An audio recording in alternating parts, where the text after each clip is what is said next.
Progressive magazine exercise number 19, 840 words at the rate 100 word per minute.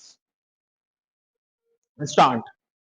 Sir, no governments, no party has any magic solutions to those problems, and those problems are going to be with us the problems of reviving economic growth, the problem of massive unemployment, the problem of resource mobilization, the problem of savings, investment, etc.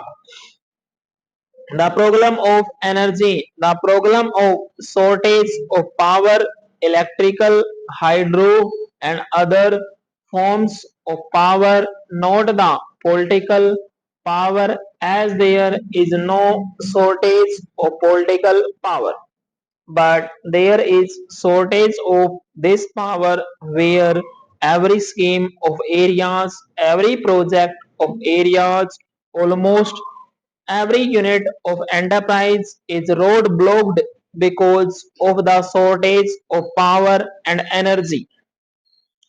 The problem of finding a happy combination between hardcore economic policies for economic revival with distributed justice with constraints on the growth of the kind of economic activity which would deprive merit.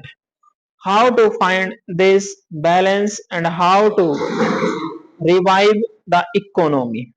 These are massive problems for which we need a massive national effort, and I am pleading for a new national consensus, the path that has already proved to be the most suitable, the path of the public sector enjoying commanding heights while we retain freedom of enterprise in certain important sectors.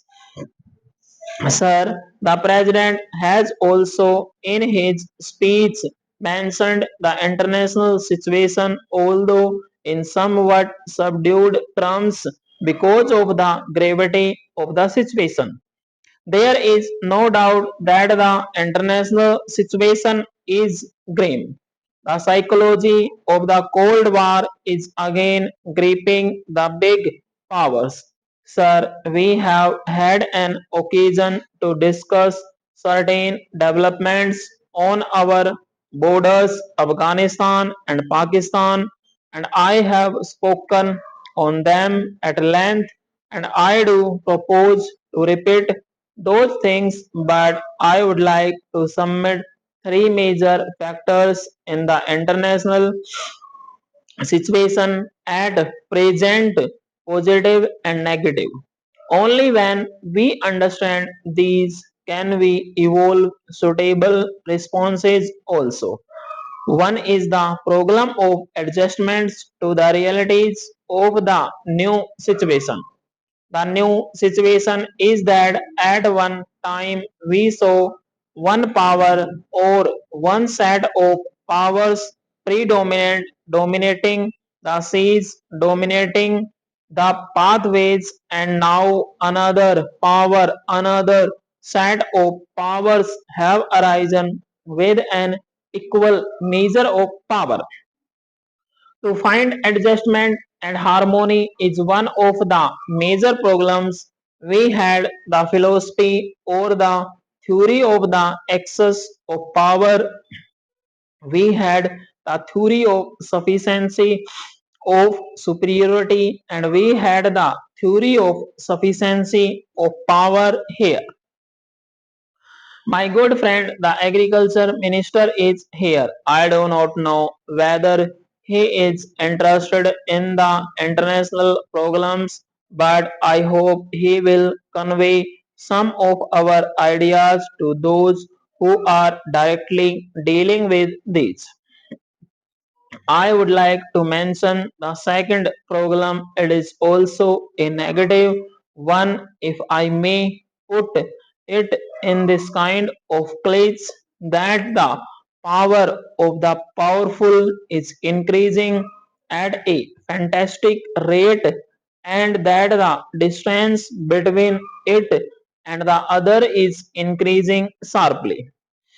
We have seen the experience of the UNIDO conference which is taking place these days now, how difficult it is for the international community to work towards a new international economic order because the powerful do not find it in their interest to agree to a new international economic order which would be more just, and that makes it necessary for us precisely for that reason to concert forces with all other similarly situated countries to work for a new international economic order. But the third factor which I will mention and which is a positive factor is that the power of the powerful may be increasing at a fast rate, but there are limits to the use of that power. You have enormous weapons, you can destroy the world many times over, but you cannot use those weapons. The balance of terror has given leverage to less powerful countries, those countries who may not be a large power like India and others, to come together, to work together, and to exercise more leverage. And finally, sir, I would like to say that there is an immediate problem for this country because for the first time we are being encircled. Stop. There is the US, China, Pakistan combined. Whatever may be their calculations for the rest of the world, and I know that at least the United States is worried, is bothered, is concerned about the Gulf more than anything else, about the Middle East, about the oil, and so on and so forth.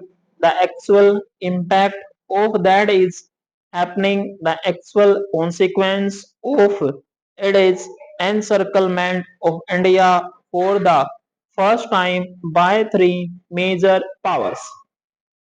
There will be bases there. Today we read in the newspapers that the minister is going to the special assistant to the US president himself is going to Pakistan. Now, this is an ominous development for which we must find suitable responses. I would suggest a multi-pronged approach. The first element of that approach must be to exercise all our influence to restrain the big powers. Stop.